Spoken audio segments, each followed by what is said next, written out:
Bonjour chers auditeurs et chères auditrices, nous nous retrouvons aujourd'hui mercredi 25 juin pour Il était une fois. Nous allons frères et sœurs méditer aujourd'hui donc sur la première lecture tirée du livre de la Genèse, le chapitre 15, les versets 1 à 12 et 17 à 18. En ces jours-là, la parole du Seigneur fut adressée à Abraham dans une vision. Ne crains pas Abraham, je suis un bouclier pour toi. Ta récompense sera très grande. Abraham répondit, mon Seigneur Dieu, que pourrais-tu donc me donner? Je m'en vais sans enfant, et l'héritier de ma maison, c'est Eliezer de Damas. Abraham dit encore, tu ne m'as pas donné de descendance, et c'est un de mes serviteurs qui sera mon héritier. Alors cette parole du Seigneur fut adressée à Abraham. Ce n'est pas lui qui sera ton héritier, mais quelqu'un de ton sang. Puis il le fit sortir et lui dit, regarde le ciel, et compte les étoiles si tu le peux. Et il déclara, telle sera ta descendance. Abraham eut foi dans le Seigneur, et le Seigneur estima qu'il était juste. Puis il dit, je suis le Seigneur qui t'ai fait sortir d'Our en Chaldée pour te donner ce pays en héritage. Abraham répondit, Seigneur mon Dieu, comment vais-je savoir que je l'ai en héritage? Le Seigneur lui dit, prends-moi une génisse de 3 ans, une chèvre de 3 ans, un bélier de 3 ans, une tourterelle et une jeune colombe. Abraham prit tous ces animaux, les partagea en deux, et plaça chaque moitié en face de l'autre, mais il ne partagea pas les oiseaux. Comme les rapaces descendaient sur les cadavres, Abraham les chassa. Au coucher du soleil, un sommeil mystérieux tomba sur Abraham. Une sombre et profonde frayeur tomba sur lui. Après le coucher du soleil, il y eut des ténèbres épaisses. Alors un brasier fumant et une torche enflammée passèrent entre les morceaux d'animaux. Ce jour-là, le Seigneur conclut une alliance avec Abraham en ces termes. À ta descendance, je donne le pays que voici, depuis le torrent d'Égypte jusqu'au grand fleuve, l'Euphrate. Frères et sœurs, la lecture de ce jour est une lecture qui est assez particulière, puisque frères et sœurs, elle nous fait méditer sur la notion d'alliance, la première alliance qui a été justement contractée entre Dieu et l'humanité, cette alliance qui passe par Abraham. Vous voyez, donc on est au chapitre 15, au chapitre précédent, donc tout ça a commencé déjà depuis bien avant, où Abraham donc reçoit cet appel, le Seigneur qui lui dit lève-toi, quitte ton pays, etc., etc. Et Abraham, vous voyez, est dans cette docilité-là. Et ce texte, frère, nous montre comment cette alliance va être un tournant dans la vie d'Abraham. Après les promesses que Dieu lui a faites, eh bien voici son engagement. Vous voyez, Abraham a tout quitté, mais il n'a encore rien reçu. Et frères et sœurs, l'attente pèse. L'attente pèse et je pense que nous pouvons tous le comprendre. Combien d'entre nous sont parfois, frères et sœurs, anxieux du fait que Dieu tienne ses promesses envers nous. L'attente pèse. Dieu commence par rassurer. Vous voyez, il dit Abraham, ne crains pas. Bon, l'alliance, frères et sœurs, commence non pas par une exigence, mais par une parole de consolation. Et donc, frères et sœurs, combien de fois est-ce que nous avons nous-mêmes peur quand tout semble silencieux du côté de Dieu, même après qu'on ait dit oui? La deuxième chose, c'est que, frères et sœurs, vous voyez, le Seigneur invite Abraham à avoir une vision plus large. Il lui dit, sors et regarde les étoiles et compte-les si tu le peux. Abraham, vous voyez, il regarde un peu les nombres des étoiles du ciel et il change de regard. Il voit l'alliance vraiment comme quelque chose qui le pousse à passer à un invisible qui est promis. Vous voyez, Abraham n'a pas encore son fils. Il n'a pas encore de la terre. Il n'a pas encore tout ce que le Seigneur promet. Mais c'est comme si le Seigneur l'invitait à entrer dans cette vision déjà de ce qu'il aura. Et frères et sœurs, c'est justement là sur ça que se base l'espérance. L'espérance chrétienne se base précisément, frères et sœurs, sur une vision que l'on n'a pas encore physiquement, mais que l'on sait et que l'on a en esprit. On sait qu'on va vers tel objectif, on sait qu'on va vers telle chose, on sait qu'on marche dans telle direction en vue de tel royaume. Et c'est ça qui fait qu'on continue de marcher, même si humainement parlant, on ne voit pas les choses. La question c'est, pour toi qui m'écoutes ce matin, est-ce que tu as cette vision-là du ciel vers lequel tu marches? Ou est-ce qu'au contraire, tu t'es laissé perturber et tu commences à douter de cette vision-là que le Seigneur t'a donnée du ciel? Est-ce que tu commences à douter du fait qu'il y ait ta place qui soit là? Est-ce que tu commences à douter que le Seigneur t'y attende? Et frères et sœurs, vous voyez, ce qui va être très beau, et c'est un détail, frères et sœurs, peut-être que vous ne l'avez pas entendu, mais le Seigneur fait Abraham préparer tout ça. Vous voyez, hein, les génisses, les animaux qu'il coupe en deux, etc., etc. Mais au moment où l'alliance doit être passée, eh bien, il fait tomber un sommeil sur Abraham. Et on peut se dire, mais c'est pas logique. Si tu fais alliance avec quelqu'un, la personne doit être consciente de l'alliance qu'elle fait, et elle aussi, elle doit s'engager envers toi. Eh bien non, frères et sœurs. Le Seigneur fait tomber un sommeil sur Abraham, pile au moment où il doit conclure l'alliance. Et le Seigneur, à travers une tornade de feu, passe à travers donc les corps qui sont découpés en deux. D'ailleurs, pour votre culture personnelle, frères et sœurs, dans le monde antique, ça signifiait que, eh bien, que je finisse comme ces bêtes, c'est-à-dire coupées en deux, si je trahis l'engagement que je prends. Voyez? Or là, frères et sœurs, il n'y a que Dieu qui passe au milieu des morceaux. Voyez? Abraham n'y passe pas. Ah, puisqu'il est en train de dormir. Et donc, Abraham ne promet rien à Dieu. Abraham ne s'engage en rien envers Dieu. C'est, au contraire, c'est Dieu qui s'engage seul.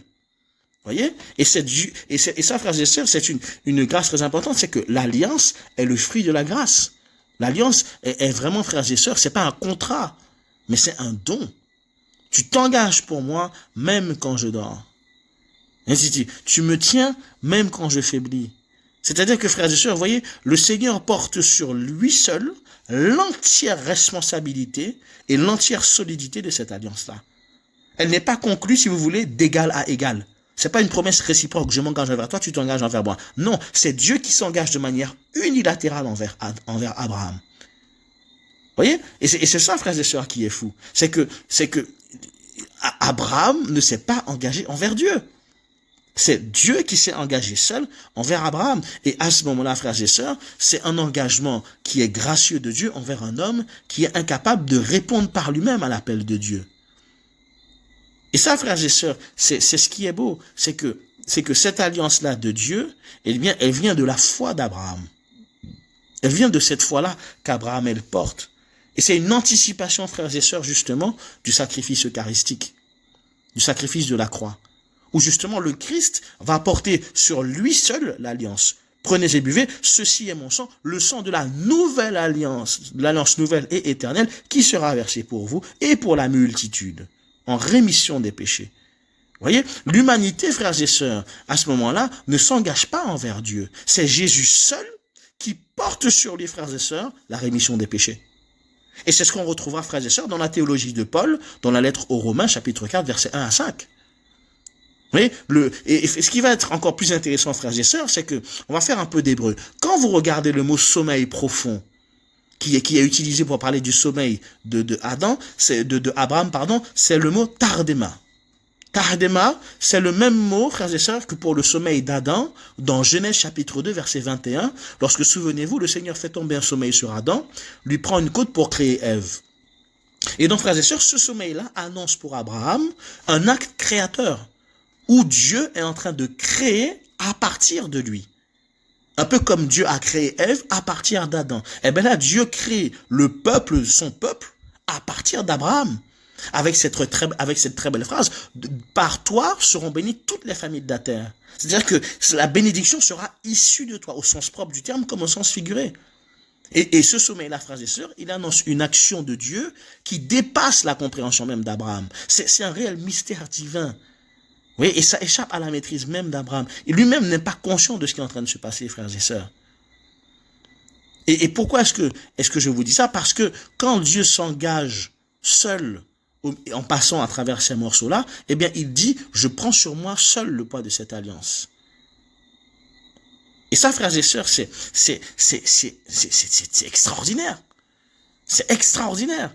Ça dépasse tout ce que l'on peut comprendre, frères et sœurs. Parce que ça manifeste notre faiblesse radicale devant le plan de Dieu. Le sommeil, frères et sœurs, qui tombe sur Abraham, montre aussi que l'homme que nous sommes n'est pas l'égal de Dieu dans l'alliance. Voyez, frères et sœurs, et Dieu, sachant très bien qu'on n'est pas son égal dans l'alliance, eh bien, choisit de nous faire monter à son niveau. Il s'abaisse à notre niveau pour nous faire monter à son niveau. Il ne peut pas, frères et sœurs, il ne peut qu'accueillir et jamais imposer ou négocier de son côté Abraham. Vous voyez, qu'est-ce que vous pourriez négocier avec Dieu, frères et sœurs? Qu'est-ce que vous pourriez comprendre pleinement à ce que Dieu prépare à ce moment-là? Abraham ne comprend pas tout, frères et sœurs. Et il va poser beaucoup de questions dans ce chapitre. Je vous invite à le lire, le chapitre 15 de la Genèse. Mais vous voyez, frères et sœurs, la foi, elle repose sur ça, sur un acte gratuit de Dieu, qui nous invite à une confiance absolue, frères et sœurs. Parce qu'on entre dans un plan qui nous dépasse, mais un plan qui repose sur un engagement de Dieu envers nous. Et cet engagement de Dieu envers nous suscite, du coup, la réciprocité. Mais c'est Dieu d'abord, frères et sœurs, le premier qui s'est engagé envers nous. Et ça, c'est extraordinaire. Et peut-être que certains d'entre vous, vous dites, oui, mais ça concerne Abraham. Non, non, non, ça concerne pas Abraham, parce que tu es fils d'Abraham. La promesse, frères et sœurs, que Dieu a faite à Abraham, il l'a faite à toutes les nations dès le début. Si on remonte 3 chapitres plus tôt, au chapitre 12 de la Genèse au verset 3, Dieu dit à Abraham, en toi seront bénies toutes les familles de la terre. Et dans Genèse 15, quand Dieu promet une descendance aussi nombreuse que les étoiles, il voit déjà au-delà de la descendance biologique. Il voit un peuple universel né de la foi. Pas du sang, mais de la foi. La même foi que Abraham aura eu à ce moment-là. Cette même foi qu'il va partager à ses fils, qu'ils vont partager à leurs fils, ainsi de suite, jusqu'à ce que l'Église dans le livre des Actes des Apôtres s'ouvre aux Grecs et aux païens, et que donc cette foi-là soit partagée et qu'elle arrive jusqu'à nous. C'est en ça qu'on dit que Abraham devient le père des croyants, et pas seulement le père des Hébreux, mais le père de tous les croyants, parce que la bénédiction, la promesse, est issue de lui, de ce fameux sommeil qui va tomber sur lui. Et vous voyez, frères et sœurs, l'alliance a été faite avec Israël, certes, mais pour le monde entier. Isaïe 49, verset 6, « Je fais de toi la lumière des nations pour que mon salut parvienne jusqu'aux extrémités de la terre. » Et c'est ce qui va s'accomplir en Jésus-Christ sur la croix. Ce sera l'accomplissement parfait, frères et sœurs, de cette alliance-là. Et donc, par Jésus, imaginez, frères et sœurs, que vous êtes greffés à l'arbre de l'alliance, que vous êtes greffés à l'arbre généalogique d'Abraham. Et ça, Saint Paul nous le dit dans la lettre aux Galates, chapitre 3, versets 7 à 9. « Sachez-le donc, ceux qui ont la foi, ce sont eux les fils d'Abraham. Dieu annonçait d'avance cette bonne nouvelle à Abraham, « En toi seront bénies toutes les nations. Ainsi, ceux qui croient sont bénis avec Abraham, l'homme de foi. » Ça veut dire que toi qui crois aujourd'hui, mon frère et ma sœur, tu es béni, tu reçois la bénédiction, tu reçois la promesse par Abraham. Tu la reçois, tu n'es pas en dehors de la promesse, tu es dedans et tu es pleinement dedans en tant que croyant en Jésus. Parce que Abraham a préfiguré le Christ sur la croix. Alors frères et sœurs, tout ça pour vous dire aujourd'hui que votre foi est, frères et sœurs, le socle sur lequel Dieu bâtit. Votre foi, frères et sœurs, est le socle sur lequel Dieu bâtit. Si donc votre foi est chancelante, si donc votre foi, frères et sœurs, n'est pas entretenue, si donc votre foi, frères et sœurs, n'est pas prise au sérieux, eh bien forcément, le reste de votre vie, frères et sœurs, sera bancal. Le reste de votre vie sera bancal. Et combien de jeunes aujourd'hui, frères et sœurs, et ça je le dis encore une fois, je parle beaucoup des jeunes, puisque comme vous le savez, je m'occupe des jeunes. Mais combien de jeunes aujourd'hui, frères et sœurs, se retrouvent parfois dans des situations de vie bancale parce que Dieu n'est pas au centre de leur vie. Leur foi n'est pas au cœur de leur vie. Et aujourd'hui, frères et sœurs, et je le dis très clairement, j'admire cette nouvelle génération de chrétiens et de chrétiennes, quelle que soit la dénomination, qui met la foi comme étant un enjeu pour trouver leur futur mari et leur future femme. En disant, je veux un homme qui croit en Dieu. Je veux un homme qui ait la foi. Parce que la foi, frères et sœurs, est le socle sur lequel Dieu bâtit. Nous venons de le voir pour Abraham. Cette réalité-là est la même pour toi aujourd'hui qui m'écoute ce matin. C'est par la foi que Dieu bâtit. Alors consolide cette foi-là, entretiens-la, nourris-la, fortifie-la, soutiens-la. Et le Seigneur fera tout ce travail-là pour ta vie. Parce qu'il s'est engagé envers toi le jour de ton baptême. Et il s'est engagé envers toi le jour où il s'est engagé avec Abraham. Et comme tu es fils d'Abraham, toi aussi, le Seigneur s'engage envers toi. Alors, frères et sœurs, prions et demandons au Seigneur de nous aider toujours à demeurer dans cette foi enracinée en lui, pour que nous puissions, frères et sœurs, pleinement porter l'héritage de cette promesse que nous avons reçue en Abraham, et que cette promesse-là puisse fleurir dans notre vie et s'accomplir pour donner justement des choses extraordinaires. Au nom du Père et du Fils et du Saint-Esprit. Amen.